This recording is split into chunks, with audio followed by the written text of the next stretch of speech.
Hi and welcome. I'm Jessica Glass, a doctoral candidate in the Department of Exercise, Health, and Sports Sciences at Pennsylvania Western University. My research focuses on integrative and holistic health for military, their families, and really anyone because this information is beneficial for many.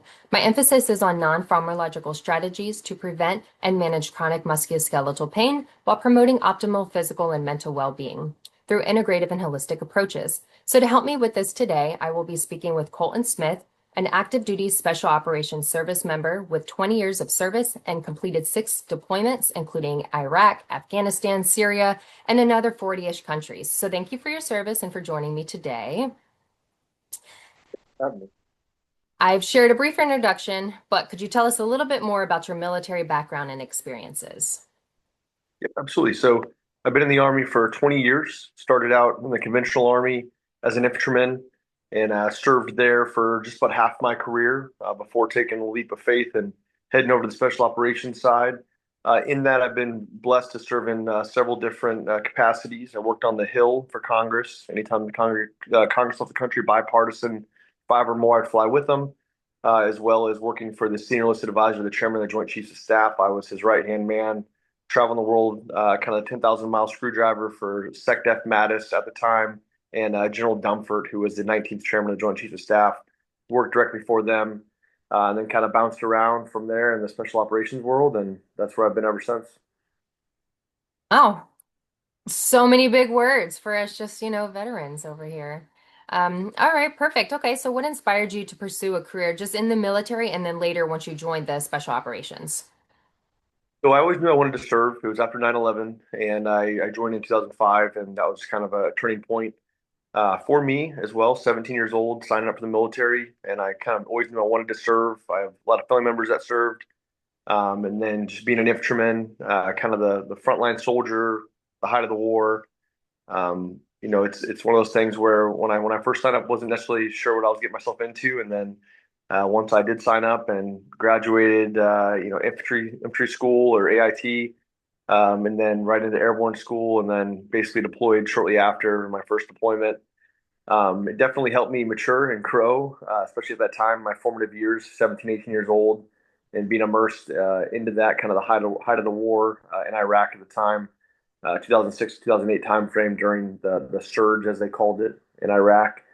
It was definitely something I wasn't sure I was going to stick with for a career like I have, but every time I came up for reenlistment, I just kept staying in, apparently, and a glutton for punishment, if you will, and then jumped over, had a lot of opportunities, and met with the right people, and that's where I was able to get some very unique positions as an infantryman, unique leadership positions and opportunities, which then led me into the special operations side of the house, and that's where I'll be when I finish my career. So I'm definitely blessed to have the opportunities I've been given as an infantryman, as a service member, and I definitely don't take it for granted.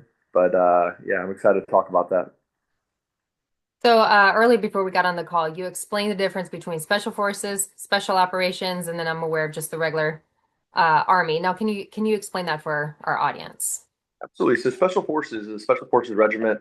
It's a group of the Green Berets, as the public would probably hear what a Green Beret is, or Special Forces soldier. And that's Army specific. And then you have, Ranger Regiment, that's Army specific. And then all the services have their special operations detachments or groups, whether it's the Navy SEALs or the Air Force Special Operators. And then Special Operations kind of is overcompassing all of that. And that's the commands that we fall under in the special operations world. So it's a joint environment, if you will. You get to bring all the different military branches together, all of the tough badasses, put them together, and then you can, you know, have your whole world. Okay, that's awesome. All right, so as a special operations soldier, what are some tools or strategies that have helped you physically continue this career for so long? Yeah, I think there is physical demands. There's a saying in the special operations world that assessment and selection is an ongoing process, meaning you have to validate your credentials on a daily basis to keep your job, depending on where you're stationed at. But for me, that's something that I've definitely taken near and dear to my heart. So I make sure I stay physically, mentally, emotionally sharp. Now, I've been very blessed to have an outlet, physically and mentally, throughout my career, and that's been jujitsu, mixed martial arts, combatives, if it's more like military centric. And that's given me the tools to really help cope with any kind of stressors, physically or mentally.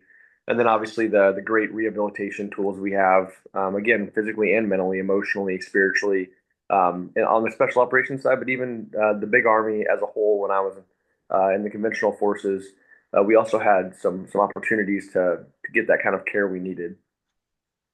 Yeah, and that's perfect with you doing mixed martial arts is you're still doing something physical. So you're still doing, I'm assuming you're now, do you do daily PT with your unit? Like how does that look for you on a day-to-day basis? It's a little more decentralized. My team is displaced, so it's again it's that basic what I would call soldier discipline, or basic service member discipline, where we know what's expected of us. It's implied that we need to be physically, mentally sharp, and doing physical training on a daily basis gives us kind of that right start to our day, and also keeps us fit to fight, really.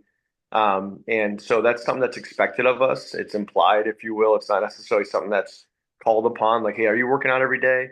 But if you start seeing one of your teammates not looking the part anymore, not acting the part, you will get called out very quickly. So that's just the culture and environment that we're in. But yeah, it's not the same as like doing PT every day. There's no like PT formations or like everyone meet at like 6:30 and work out together.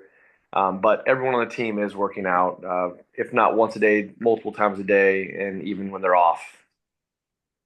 Yeah, so you're not doing like the structured PT formation, but you already know what needs to be done. So you have that autonomy to work out on your own, if you will, and kind of do different exercises that you think will help you in that position that you carry. That's So it right. sounds so with mixed martial arts, I mean that's just a whole body function. Is that the only thing you do? Is there other physical exercises you do? Yeah, so we're blessed. We have strength coaches, we have dietitians, we have nutritionists that are on staff, PTs as well that help us and formulate plans for us. So I do follow some specific plans for some different ailments that I've had throughout my career to help rehabilitate them, but also strengthen everything around those ailments that I may have or carry. So aside from mixed martial arts, I do weight training, I do cardiovascular training, even like stretching, yoga, some mindfulness stuff every now and then. So I would say that my passion, my hobby would be that MMA training, the jiu-jitsu, the kickboxing, the wrestling. But yeah, day to day, it's a little bit of that, and then a little bit of the strength conditioning as well. Okay. So actually you were mentioning with PT and then just the ailments that you've had over the 20 long years that you've been doing this. So can you tell me a little bit more about your injuries or just pain that you have to deal with?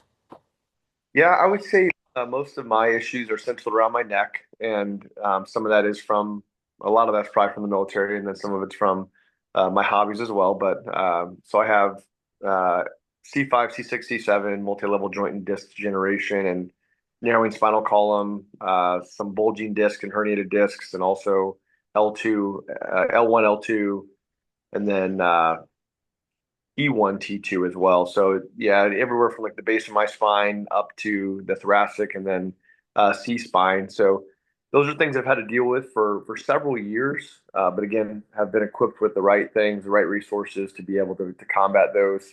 And there's been some injuries and some issues stemmed from those, some numbness in my fingers and arms, and some AC joint issues in my shoulders, again, from that probably lack of blood flow coming from those nerve bundles around the neck and the thoracic spine.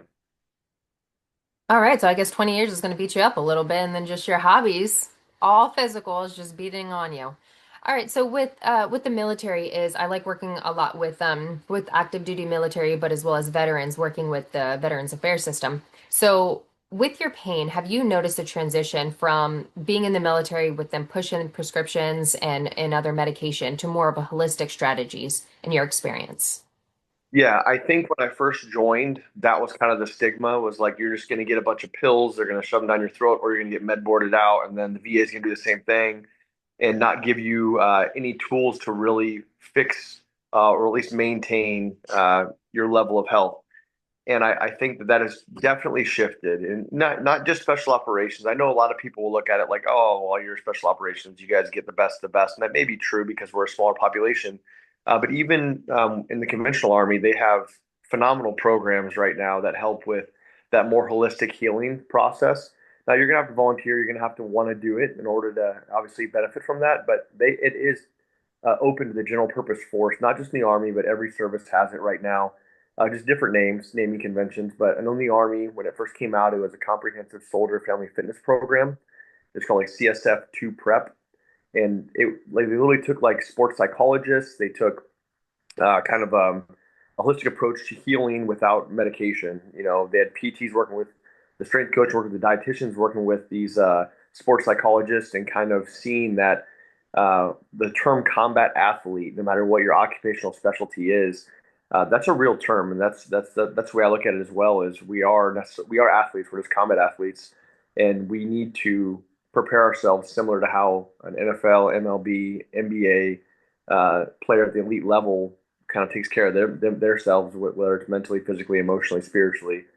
So yes, the military has definitely, I think, taken a phenomenal turn in affording the care to us.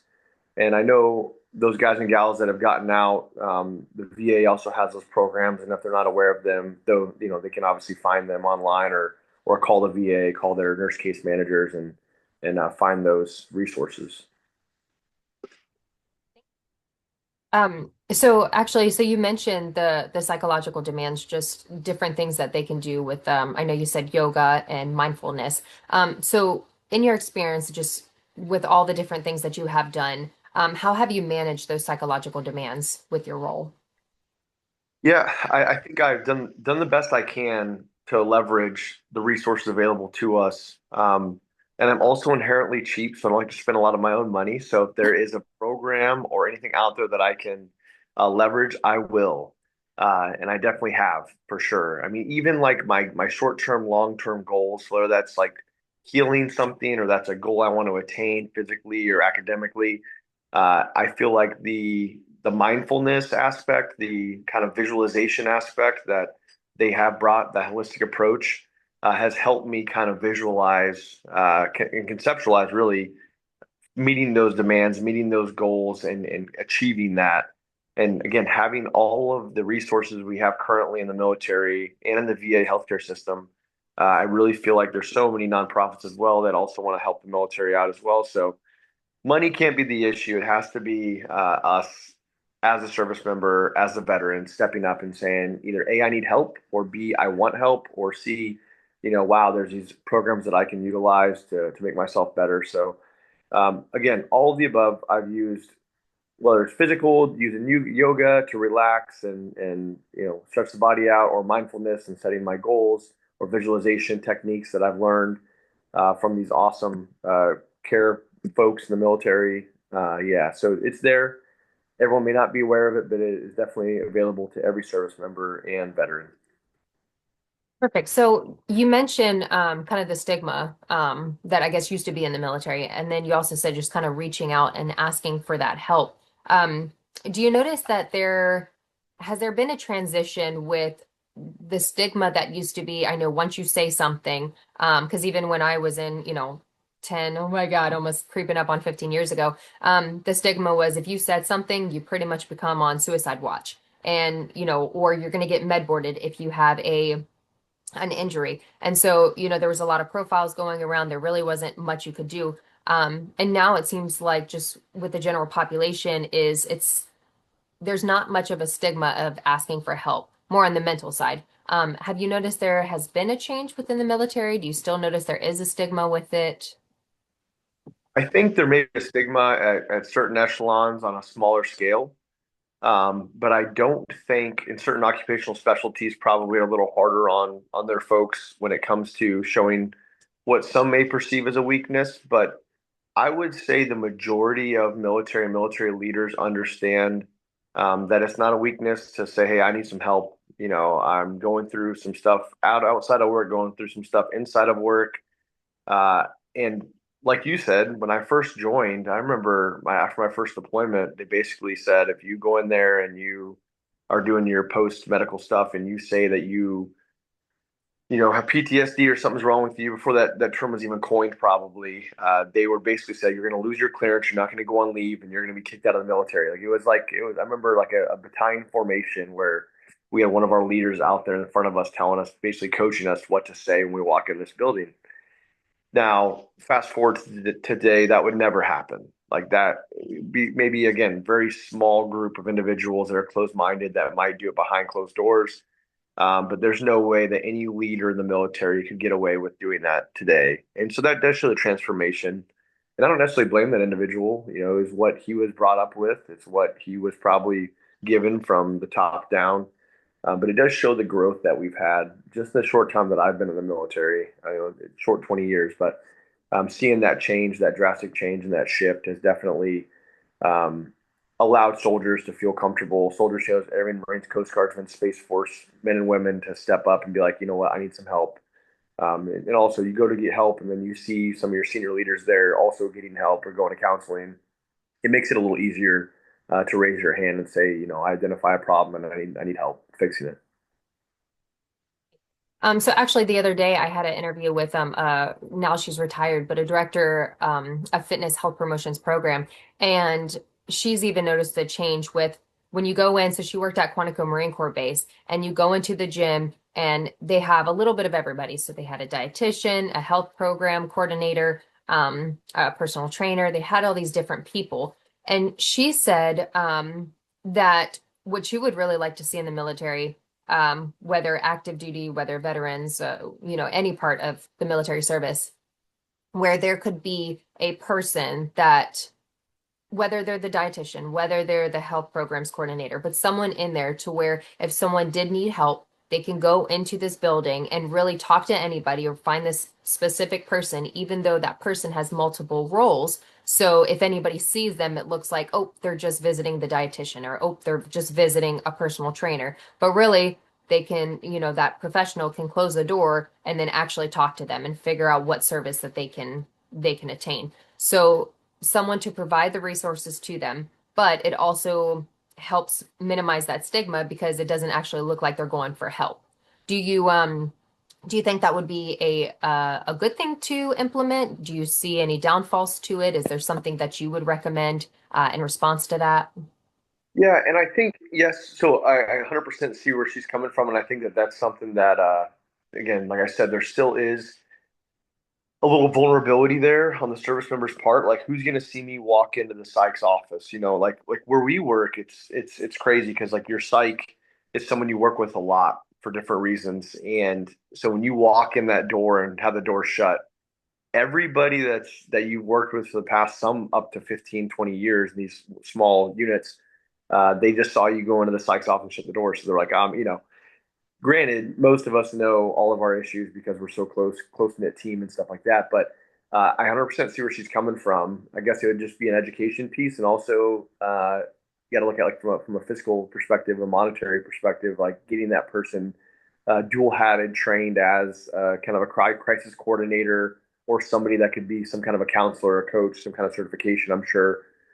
So yeah, no, I think that'd be a good idea. And also, I think COVID taught us that a lot of stuff can be done virtually as well, and virtually in the privacy of your home or any Wi-Fi connection. So I think even right now, how we're talking, obviously, I think that that definitely helped us kind of see a different lens where we could still seek help, even if it's not as personable, but we can be on a Zoom call like this and having candid conversation about military health and mental health. So I think that that's also another option that service members have nowadays with the technology we possess is at any given time we can call somebody probably around the clock to find mental health help from either the VA or active duty service member, calling military one source or one of these other um, I don't know if they're corporations or what you would call them or NGOs, but that you can seek help with.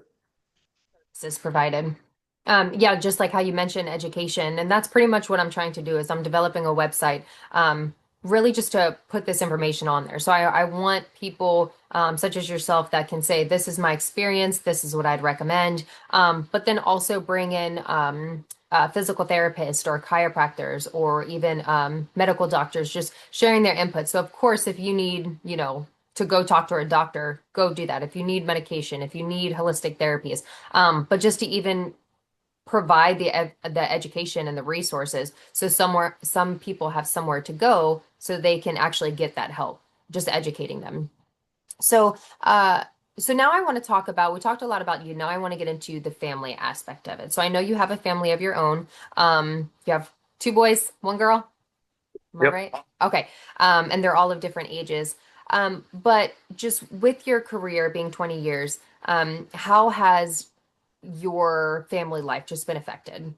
Good, bad, handling periods of you away for training, being at home, what have you have seen?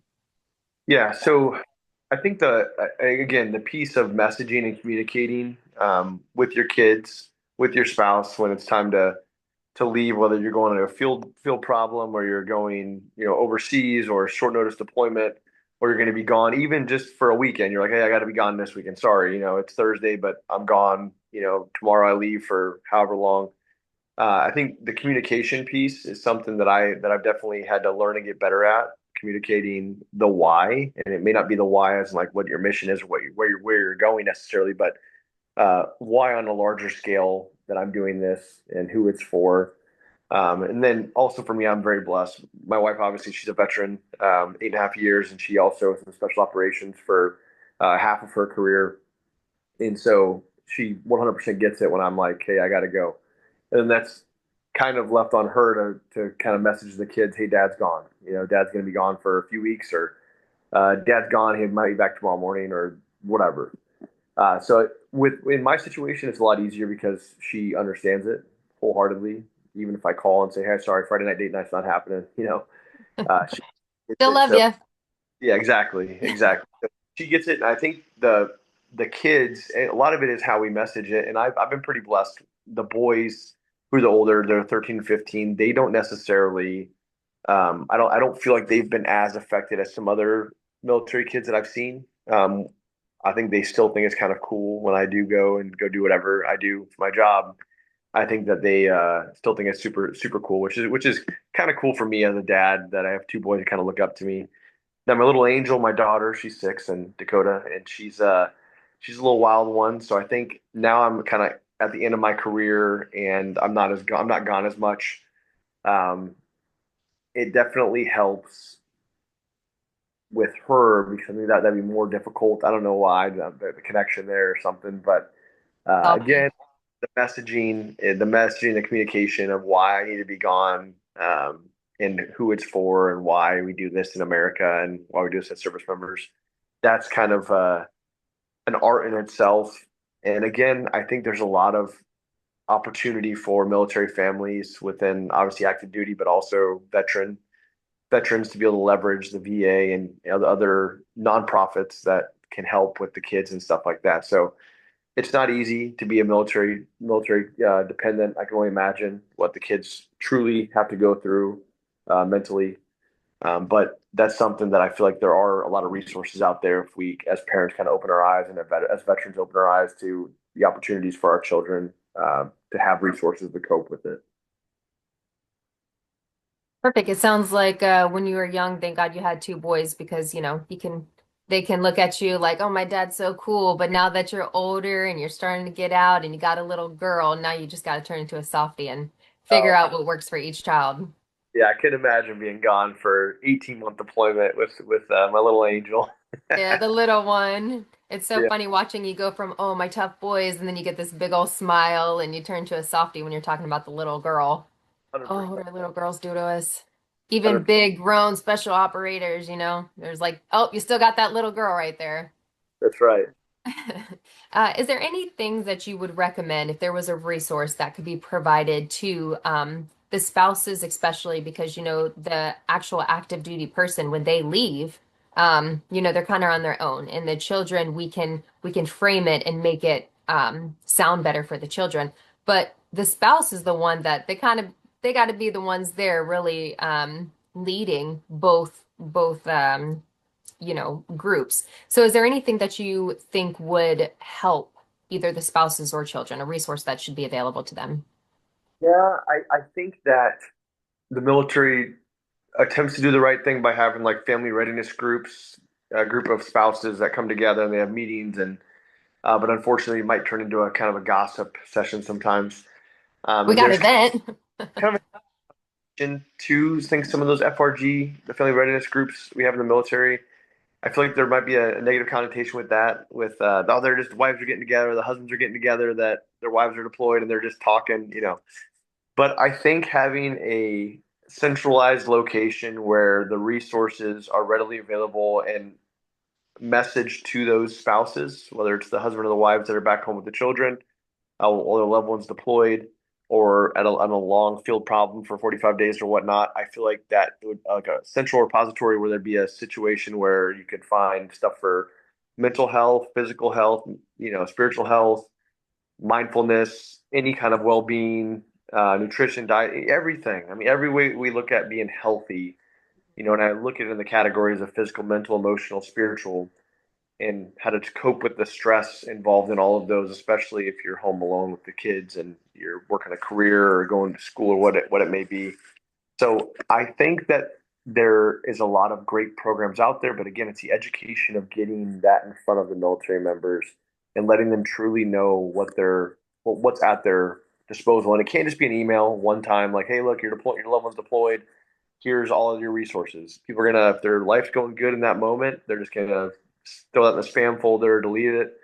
So I think it's one of those things where it's a continual re-education of, hey, you know, guys and gals, this is what's out there for you on this installation. Here's what's out there for you online, and here's at bases around you. So yeah, I don't know what the actual answer is to that, but I think that there's definitely um, resources in place right now, just nothing that's all centralized into one location. Okay, well, thank you. So are there any final tips or advice, whether it comes to your experience, pain, family life, military life, special operators, anything that you can come up with? Is there anything that you would like to provide with our listeners? Yeah, don't suffer in silence. Um, in 2025, nowadays we have the resources available, we have the funding available as a military and also as veterans. We have that at our disposal, and I think that it just needs to be either raise your hand and say, I need some help, uh, or do your research, or call your nurse case manager, call your counselor. There are definitely people and resources out there by a click of a button that will give us kind of that guide, if you will, to get to where we need to be. So don't suffer in silence would be probably my biggest piece of advice in every aspect. Okay, well, thank you so much. It's been a pleasure speaking with you, and thank you for your time and for sharing knowledge with our audience. Thank you very much for having me. I appreciate it.